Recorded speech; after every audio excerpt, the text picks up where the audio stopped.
welcome back to another fireside reading with Vibrant 9. The story that I have for you today is The Three Bears.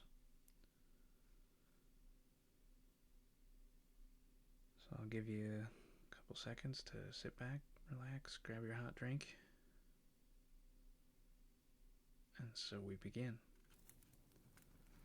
Once upon a time, there were three bears who lived together in a house of their own, in a wood. One of them was a little, small, wee bear, and one was a middle-sized bear, and the other was a great, huge bear. They had each a pot of their porridge, a little pot for the little, small, wee bear, and a middle-sized pot for the middle bear, and a great pot for the great, huge bear. And they had each a chair to sit in. A little chair for the little, small, wee bear, a middle-sized chair for the middle bear, and a great chair for the great, huge bear. And they each had a bed to sleep in, a little bed for the little, small, wee bear, and a middle-sized bed for the middle bear, and a great bed for the great, huge bear.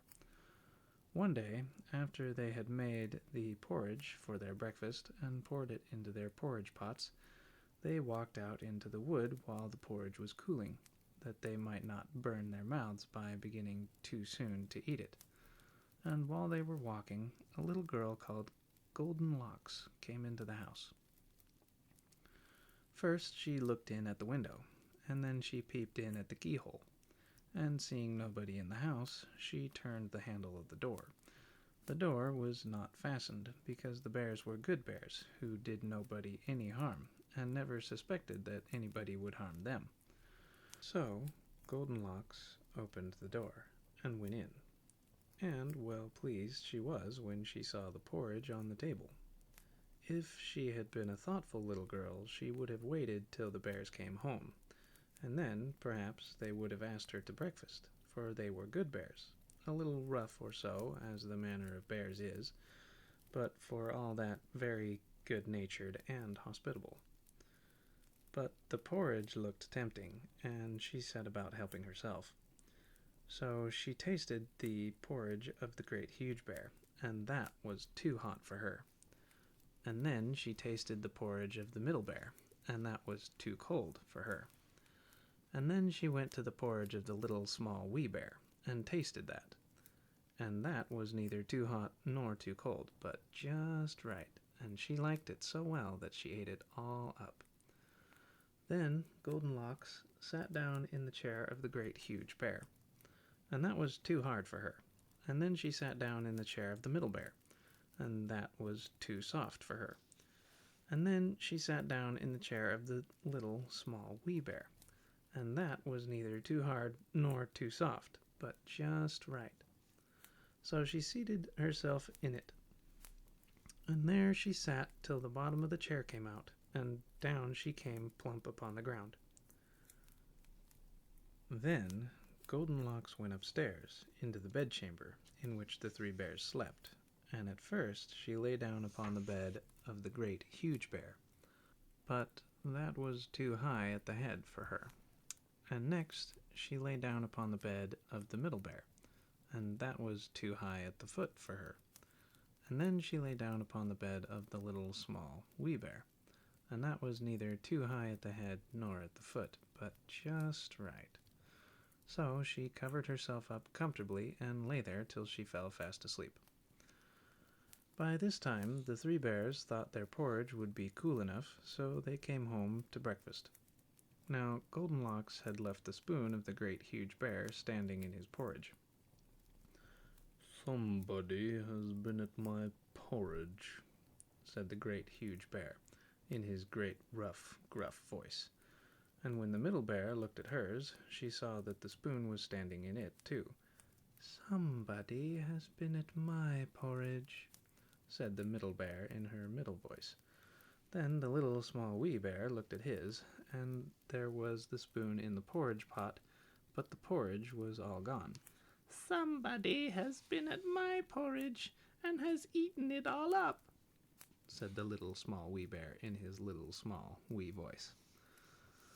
Upon this, the three bears, seeing that someone had entered their house and eaten up the Little Small Wee Bear's breakfast, began to look about them. Now, Goldenlocks had not put the hard cushions straight when she rose from the chair of the Great Huge Bear. "Somebody has been sitting in my chair," said the Great Huge Bear in his great rough, gruff voice, and Goldenlocks had squatted down the soft cushion of the Middle Bear. "Somebody has been sitting in my chair," said the Middle Bear in her middle voice, and you know what Goldenlocks had done to the third chair.